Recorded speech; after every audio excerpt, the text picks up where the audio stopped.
Shalom saudara-saudara yang terkasih dalam Tuhan. Bertemu kembali kita di dalam ibadah PHP online. Sebelum kita memulai renungan firman Tuhan, mari kita terlebih dahulu berdoa. Kita berdoa.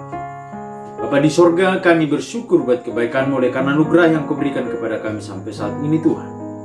Kami mau mendengarkan kebenaran firman-Mu, kiranya Tuhan yang menolong kami dan yang memberkati dimanapun kami berada saat ini, secara khusus pemuda dan mahasiswa Persekutuan Pemuda dan Mahasiswa YPDP Sumut. Kiranya Engkau juga menolong hamba-Mu ketika menyampaikan, supaya Roh-Mu yang mengambil alih dan menguduskan kami dari apapun yang tidak berkenan di hadapan Bapa. Kuduskan kami, di dalam nama Yesus Kristus kami berdoa dan mengucap syukur. Amin. Saudara-saudara yang terkasih dalam Tuhan, hari ini kita berbicara tentang satu tema yang berjudul murtad. Ya, bicara tentang murtad. Beberapa waktu yang lalu kita mendengar ada artis yang murtad. Dia akhirnya berpindah dari keyakinannya semula, pindah ke agama yang lain. Nah, pertanyaannya adalah mengapa mereka murtad? Ya. Alasan klasik orang percaya mengatakan seseorang murtad adalah bahwa orang yang murtad itu tidak dapat mempertahankan iman mereka sehingga mereka murtad. Apapun itu alasannya, apakah itu masalah kebutuhan di atas perut dan di bawah perut. Nah, alasan klasik di luar orang percaya mengatakan orang yang murtad dari kekristenan itu, mereka katakan menemukan akhirnya jalan Tuhan. Nah, lalu bagaimana pandangan Alkitab tentang orang yang murtad atau yang meninggalkan iman Kristen?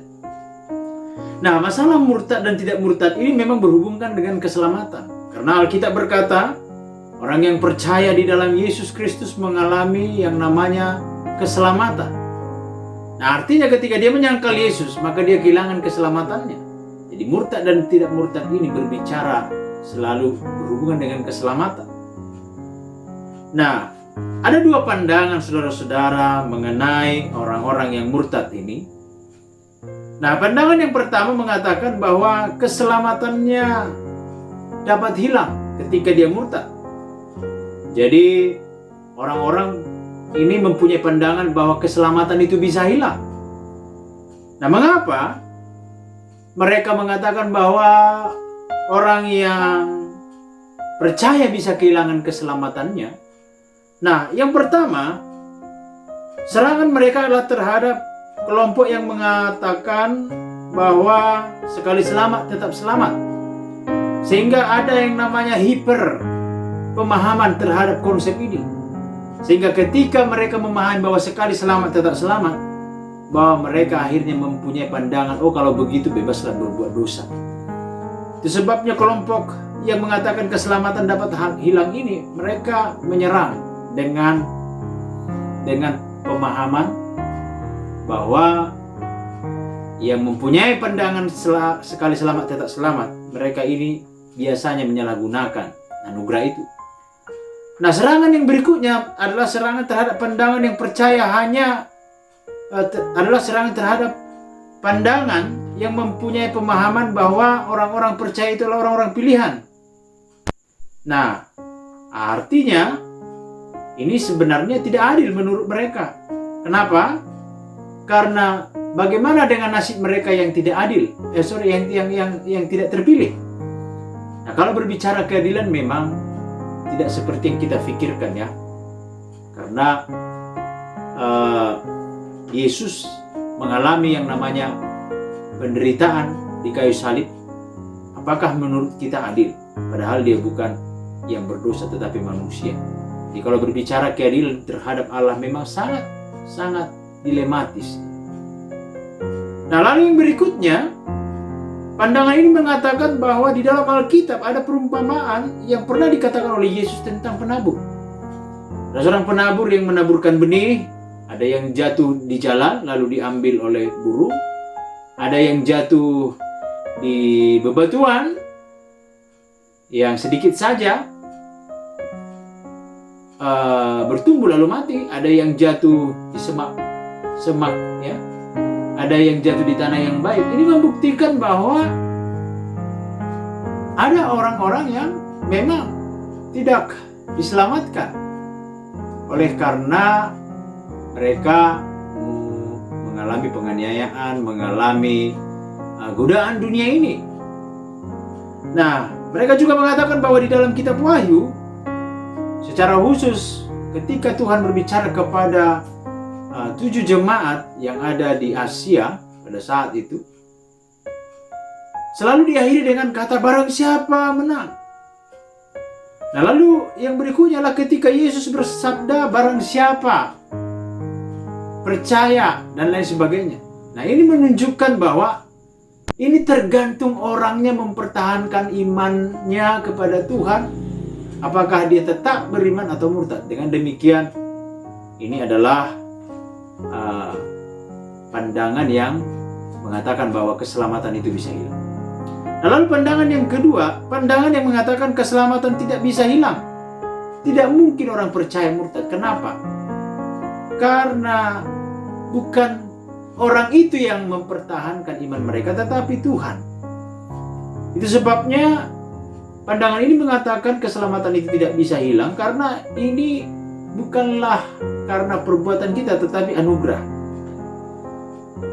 Lalu mereka mengatakan bahwa manusia ini sudah rusak total atau mati, dan Tuhan yang memilih kita, bukan kita yang memilih Tuhan. Jadi ada dua pandangan yang mengatakan keselamatan bisa hilang, dan pandangan yang kedua adalah keselamatan yang tidak mungkin bisa hilang.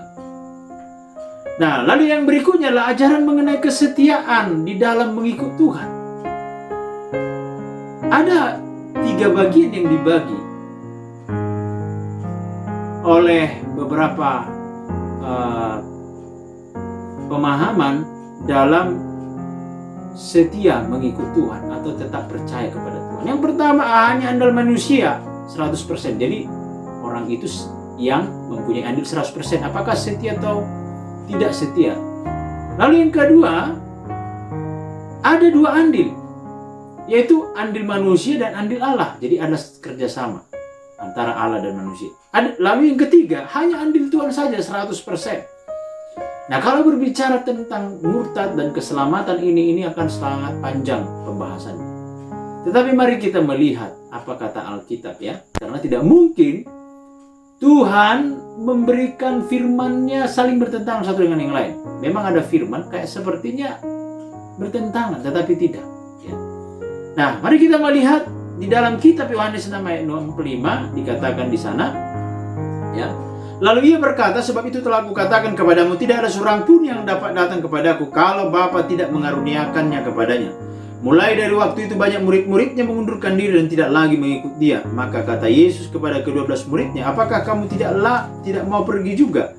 Jawab Simon Petrus kepadanya, Tuhan, kepada siapakah kami akan pergi? Perkataanmu adalah perkataan yang hidup, yang kekal, dan kami telah percaya dan tahu bahwa Engkau adalah yang kudus dari Allah. Jawab Yesus kepada mereka, bukankah aku sendiri yang telah memilih kamu yang 12 ini? Namun seorang di antaramu adalah iblis. Yang dimaksudkannya ialah Yudas anak Simon Iskariot, sebab dialah yang menyerahkan Yesus. Dia seorang dari antara ke-12 murid itu. Nah, saudara-saudara yang terkasih dalam Tuhan, mari kita melihat bagaimanakah proses orang menjadi percaya. Seseorang percaya kepada Tuhan Yesus itu adalah kalau dia dikaruniakan oleh Bapa untuk percaya kepada Yesus Kristus. Pada konteks saat itu, murid-murid yang mengikut Yesus ada kelompok 3, yaitu Yakobus, Yohanes, dan Petrus. Mereka lah suku guru dan pemimpin yang akan menjadi pemimpin mereka semua nantinya adalah Petrus. Lalu ada kelompok 12, yaitu 12 rasul. Ada kelompok 70. Ada kelompok yang tidak disebutkan. Nah, waktu murid-murid mengundurkan diri, kita tidak diberitahukan secara spesifik kelompok yang mana yang mengundurkan diri. Tetapi kalau kita melihat di situ, Yesus memperingatkan bahwa tidak ada yang dapat percaya kepada Yesus dan tetap setia kepada Yesus kalau bukan kekuatan Tuhan yang mengintervensi orang-orang yang mengikut Tuhan ini. Nah, lalu di dalam Yohanes 15 ayat 16 dikatakan di sana, bukan kamu yang memilih aku, tetapi akulah yang memilih kamu, dan aku telah menetapkan kamu supaya kamu pergi dan menghasilkan buah, dan buahmu itu tetap, supaya apa yang kau minta kepada Bapa dalam namaku diberikannya kepada Kita melihat di sini Tuhan yang memilih orang-orang yang dipilihnya. Kita tidak tahu apa dasar dari pemilihan Tuhan. Apakah karena baik? No. Apakah karena pintar? No. Sama seperti orang yang cinta dan menikahi seseorang. Banyak orang yang bertanya, kenapa kau menikah dengan dia? Ketika ditanya seperti itu kepada orang yang menikah ini, kadang pertanyaannya, aku pun bingung kenapa aku mau menikah sama dia. Dia sendiri pun bingung. Saudara-saudara, lalu kita melihat mengapa ada orang yang murtad atau meninggalkan imannya. Di dalam Galatia 2 ayat 4 dikatakan, memang ada desakan dari saudara-saudara palsu yang menyusup masuk, yaitu mereka yang menyeluduk ke dalam untuk menghadang kebebasan kita yang kita miliki di dalam Kristus Yesus, supaya dengan jalan itu mereka dapat memperhambakan kita. Jadi ada orang-orang yang menyusup atau Kristen KTP. Jadi tidak jaminan ketika orang menjadi Kristen, dia sudah sungguh-sungguh percaya di dalam Kristus. Bahkan orang yang sudah dibaptis pun belum tentu. Ya, jadi tidak jaminan apakah dia seorang teolog dan lain sebagainya, sejenisnya, karena banyak orang-orang yang paham Alkitab akhirnya murtad dan menjelek-jelekkan kekristenan. Lalu pertanyaannya, kenapa? Ya, setan saja tahu firman Tuhan, tapi belum tentu dia bersama-sama dengan Tuhan. Bukan belum tentu ya, tetapi dia tidak bersama dengan Tuhan, justru dia melawan Tuhan. Setan, dia tahu firman Tuhan, tetapi dia melawan Tuhan. Apalagi manusia yang hanya paham Alkitab sedikit saja. Ya, walaupun dia punya gelar, dulu dia mungkin pendeta atau dokter teologi, akhirnya dia murtad. Itu tidak menjadi jaminan bahwa dia sudah sungguh-sungguh percaya. Jadi kalau di dalam kitab Galatia 2 ayat 4 ini memang ada dari saudara-saudara palsu, ya. Mereka adalah penyusup. Nah, lalu yang berikutnya, mengapa saudara-saudara orang bisa setia? Ada orang yang tetap setia walaupun teraniaya di zaman pemerintahan Kaisar Romawi, di masa orang-orang dianiaya, tetapi mereka tetap setia walaupun anak mereka dibunuh, walaupun istri mereka dibunuh, suami mereka dibunuh, bahkan dipertontonkan bagaimana orang yang tetap setia di dalam imannya. Ada yang dipaku, di tiang, ada yang disalibkan, bahkan ada yang dimasukkan ke dalam ke dalam suatu arena perlombaan, dan mereka di sana bertarung dengan singa. Mereka jadi tontonan bagi banyak orang. Tetapi ada orang yang hanya masalah jodoh saja, masalah jabatan saja sudah murtad, belum apa-apa. Nah, saudara-saudara, kalau kita melihat peristiwa waktu Yesus berbicara kepada Petrus, ya, Tuhan berkata kepada Petrus di dalam kitab Lukas 22 ayat 31, malam sebelum Yesus disalibkan, Yesus berkata kepada Petrus, Simon, Simon, lihat iblis telah menuntut untuk menampik kamu seperti gandum. Tetapi aku telah berdoa untuk engkau supaya imanmu jangan gugur, dan jikalau engkau sudah insaf, kuatkanlah saudara-saudaramu. Kalau kita melihat di sini, saudara-saudara, seandainya Yesus tidak intervensi terhadap apa yang terjadi kepada Petrus ketika dia menyangkal Yesus, apa yang terjadi? Imannya akan gugur. Petrus sangat percaya diri sekali ketika Yesus mengatakan, kamu semua akan meninggalkan aku. Petrus tampil dan berkata, walaupun mereka meninggalkan engkau, aku tidak akan meninggalkan engkau. Tetapi Yesus berkata, sebelum ayam berkokok, kau sudah menyangkal aku 3 kali. Tetapi aku berdoa supaya imanmu jangan gugur. Sangat ironis sekali memang, saudara-saudara. Dari 12 murid yang dipilih Yesus, Yesus memilih mereka. Tapi satu, Yesus katakan adalah iblis. Dan Petrus sekarang juga diperhadapkan dengan peristiwa yang akan menimpa dia. Tetapi kita melihat di sini bagaimana Tuhan berintervensi. Dan kenapa, saudara-saudara? Karena ada satu oknum di dunia ini yang akan berusaha membuat orang tidak percaya ada Tuhan, yang akan berusaha membuat orang tidak percaya bahwa Yesus itu adalah juru selamat. Siapa dia? Yaitu kuasa kegelapan. Dia lebih hebat dari manusia, dia lebih kuat dari manusia. Bagaimana mungkin manusia bisa tetap beriman kepada Tuhan kalau orang ini hanya mengandalkan kekuatannya saja? Tentu kekuatan yang bisa menandingi kuasa kegelapan hanyalah kuasa yang berasal dari Tuhan. Jadi harus ada intervensi dari Tuhan. Kalau tidak ada intervensi dari Tuhan, maka dipastikan orang itu pasti akan kehilangan imannya dan kehilangan kesetiaannya kepada Tuhan.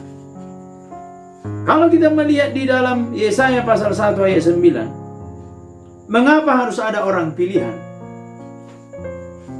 Di dalam kitab Yesaya pasal 1 ayat 9 dikatakan, seandainya Tuhan semesta alam tidak meninggalkan pada kita sedikit orang yang terlepas, kita sudah menjadi seperti Sodom dan sama seperti Gomora.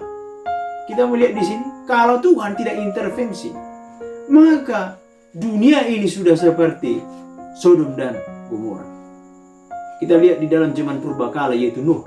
Mengapa Nuh tetap bertahan? Memang tidak dituliskan di dalam Alkitab, tetapi ada intervensi Tuhan di sana. Seluruh umat manusia sudah jatuh ke dalam kejahatan, tetapi ada manusia yang bernama Nuh. Mengapa? Karena ada intervensi Tuhan.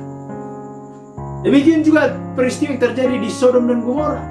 Ada intervensi Tuhan di sana untuk menyelamatkan Lot. Kalau tidak, Lot pun binasa bersama orang fasik di sana.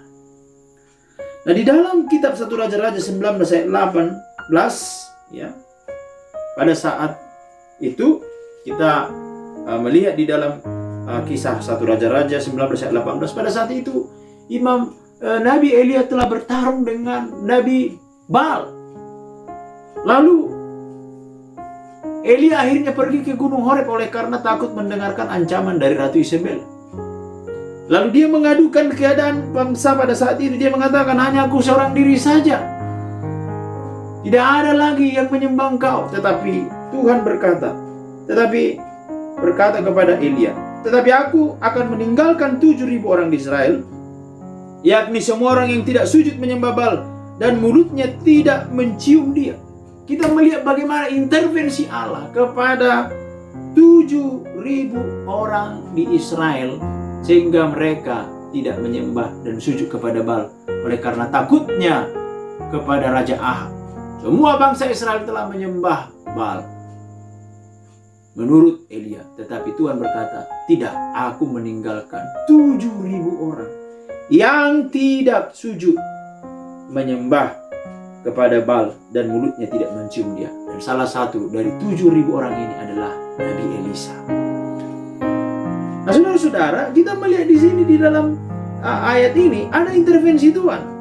Dan di dalam Matius 24 ayat 22 dikatakan, dan sekiranya waktunya tidak dipersingkat, maka dari segala yang hidup tidak ada yang akan selamat. Akan tetapi oleh karena orang-orang pilihan, waktu itu akan dipersingkat. Lalu saudara, di sini pun kita melihat, oleh karena orang pilihan, maka waktunya pun akan dipersingkat oleh Tuhan. Kenapa? Karena memang tidak manusia ini punya keterbatasan di dalam menanggung penderitaan. Dan itu sebabnya hanya ada intervensi Tuhan yang akan membuat orang itu tetap bertahan, saudara-saudara. Jadi kalau hanya mengandalkan iman, kalau hanya mengandalkan kekuatan kita saja, kita tidak akan mungkin bisa bertahan. Ada orang yang berpikir dan berkata, kenapa dia murtad? Oh, mungkin karena imannya lemah, imannya kecil. Tetapi apa kata Alkitab tentang iman? Kalau ada imanmu sebesar biji sesawi, ini kan terbalik ya. Sebesar biji sesawi itu kan kecil. Engkau sanggup memindahkan gunung. Jadi saudara-saudara, kita melihat di sini. Disinilah orang percaya butuh Tuhan di masa-masa sulit, di masa-masa godaan. Kita nggak akan pernah mungkin Kalau kita melihat kisah Ayub, orang sering memberikan contoh, lihatlah Ayub, dia setia walaupun dia mengalami penderitaan dan lain sebagainya. Tetapi kalau kita baca baik-baik kitab Ayub, Ayub pun sebenarnya sudah gagal. Dia tidak lagi seperti apa yang pertama kali dia katakan ketika dia mengalami penderitaan. Ketika dia sudah kehilangan semuanya, ketika istrinya sudah mengutukinya, ketika dia sakit, ketika teman-temannya datang, ada bagian firman Tuhan yang mengatakan apa? Aku mengutuki hari kelahiranku. Artinya dia di dalam perkataan itu dia menyalahkan Tuhan. Dia sebenarnya gagal di dalam pergumulan itu. Kalau kita melihat bagaimana waktu sebelum dia mengalami kesulitan-kesulitan itu, setan datang kepada Tuhan. Dia berkata, itu karena kau intervensi. Tuhan katakan, sekarang aku berikan kamu untuk menyentuh dia, menjamah dia. Tapi jangan kau ambil nyawanya. Lihatlah di sana ada intervensi Tuhan. Tidak ada manusia yang setia selain hanya Yesus Kristus. Hanya dialah yang tetap setia dan taat di dalam pergumulan. Saudara-saudara yang terkasih dalam Tuhan, kalau kita melihat di dalam Matius 7 ayat 20, ini justru menjadi ironi. Ada orang yang tanda kutip melayani Tuhan yang sepertinya dia setia, tetapi apa kata Alkitab? Jadi dari buahnya lah kamu akan mengenal mereka. Bukan setiap orang yang berseru kepada aku Tuhan, Tuhan akan masuk ke dalam kerajaan surga, melainkan dia yang melakukan kehendak Bapa-Ku yang di surga. Pada hari terakhir banyak orang akan berseru kepada aku, Tuhan, Tuhan, bukankah kami bernubuat demi namamu dan mengusir setan demi namamu dan mengadakan banyak mukjizat demi namamu juga? Pada waktu itulah aku akan berterus terang kepada mereka dan berkata, aku tidak pernah mengenal kamu, nyala daripada aku kamu sekalian pembuat kejahatan. Justru ada orang yang tanda kutip sepertinya melakukan perkara-perkara yang luar biasa, mengusir setan, mengadakan mukjizat demi nama Tuhan. Tetapi hal yang ironis adalah waktu Yesus datang, dia berkata, aku tidak pernah mengenal kamu, hanyalah daripada kamu sekalian pembuat kejahatan. Lalu saudara-saudara yang terkasih dalam Tuhan, bagaimana kita menyikapi soal murtad dan tidak murtad ini? Yang terpenting adalah yang pertama. Mari kita melihat bagaimana sebenarnya kekristenan kita. Bagaimana sebenarnya kita bertuhan. Apakah kita ini masih Kristen KTP? Atau kita masih seperti Nikodemus? Atau kita memang belum sungguh-sungguh percaya? Beberapa pelayanan yang pernah saya kerjakan, ada orang yang kerasukan. Lalu ketika saya tanya, dia mengaku di gereja tertentu, dia ikut persekutuan doa dan lain sebagainya. Lalu saya katakan, maaf, saya harus tegas mengatakan kepadamu, kamu belum dilahirkan kembali, belum ada Yesus di dalam diri. Lalu dia akhirnya menangis terseduh-seduh di sana. Akhirnya saya layani dia dan dia akhirnya terima Yesus. Lalu pernah juga ada seorang yang saya layani, dia waktu kesurupan, setan itu bilang apa? Dia milikku. Padahal wanita ini senang sekali, lagu kesayangannya adalah lagu Hillsong. Buku kesukaannya Alkitab. Film kesukaannya The Passion of the Christ. Ya, di status Facebooknya. Tetapi apa yang terjadi? Dia kerasukan dan waktu dilayani, setan bilang pada saat itu, dia milik. Saudara-saudara, ini menjadi perundungan bagi kita. Bagaimana kasih sungguhnya kekristenan kita? Apakah kita sudah sungguh-sungguh percaya kepada Tuhan? Lalu ketika waktu itu ditanya, kenapa kamu di dalam? Dia milikku. Lalu ketika sadar, dilayani supaya dia terima Yesus. Ternyata apa jawaban? Aku belum siap bang menderita. Ketika dia berkata itu, maka dia kerasukan lagi dan tertawa, dan setan dan roh jahat yang di dalamnya itu tertawa dan berkata, dia adalah milikku, bukan? Akhirnya kami hentikan pelayanan itu. Saudara-saudara, bagaimana sikap kita? Yang pertama, terimalah Yesus Kristus dalam hidup. Bukan karena Yesus itu pengemis, tetapi karena memang kau butuh Dia. Karena di luar Dia, maka kematian yang kekal adalah bagian kita. Neraka adalah bagian kita. Kenapa? Karena yang membayar hutang dosa kita adalah diri kita sendiri kalau kita mengandalkan di luar Yesus Kristus. Lalu saudara-saudara, dalam perjalanan rohani kita ini, mari kita selidiki diri kita. Alkitab berkata iman timbul dari pendengaran. Baiklah kita juga semakin menambah pemahaman kita mengenai firman Tuhan. Lalu kita juga terjun di dalam pelayanan, melayani Tuhan, melihat bagaimana kuasa Tuhan bekerja. Lalu di dalam kehidupan kita sehari-hari mengalami bersama-sama kesulitan bersama Tuhan, sehingga kita bisa merasakan Tuhan itu hidup. Itu sebabnya kadang di dalam kesulitan kita bisa merasakan bahwa Tuhan itu sungguh-sungguh menyertai dalam hidup kita. Jadi kiranya kita tetap setia di dalam Tuhan dan meminta Tuhan untuk tetap menjaga hati kita dan supaya kita tetap setia kepada Tuhan. Amin. Tuhan Yesus memberkati kita semuanya. Saudara-saudara, kita akan mengumpulkan persembahan. Sambil mengumpulkan persembahan, kita akan bernyanyi Selidikilah Aku.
Menutup ibadah kita berdoa. Bapa di sorga, kami bersyukur buat kebaikan-Mu Tuhan. Terima kasih buat kebenaran firman-Mu dan persembahan yang kami kumpulkan biarlah untuk kemuliaan-Mu saja. Dan kami akan menutup ibadah kami ini dengan doa yang Kau ajarkan kepada kami. Kita berdoa, Bapa kami yang di sorga, dikuduskanlah nama-Mu, datanglah kerajaan-Mu, jadilah kehendak-Mu di bumi seperti di sorga. Berilah kami pada hari ini makanan kami yang secukupnya, dan ampunilah kami akan kesalahan kami seperti kami juga mengampuni orang bersalah kepada kami. Dan janganlah membawa kami ke dalam pencobaan, tapi lepaskanlah kami daripada yang jahat. Karena Engkau yang punya kerajaan dan kuasa dan kemuliaan sampai selama-lamanya. Amin. Anugerahlah Bapa, pengorbanan Yesus Kristus, dan bimbingan Roh Kudus itulah yang akan menyertai kita sampai Maranatha tiba. Amin. Bapa, terima kasih. Bapa,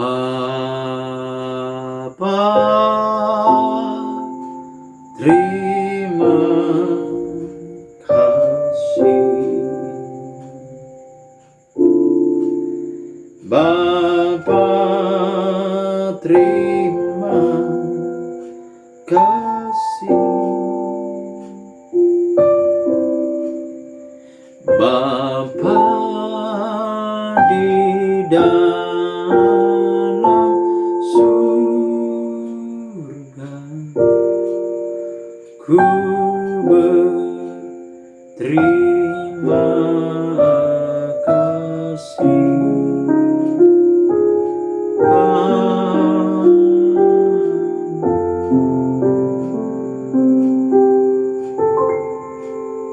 Amin. Shalom, Tuhan Yesus memberkati. Selamat berakhir pekan.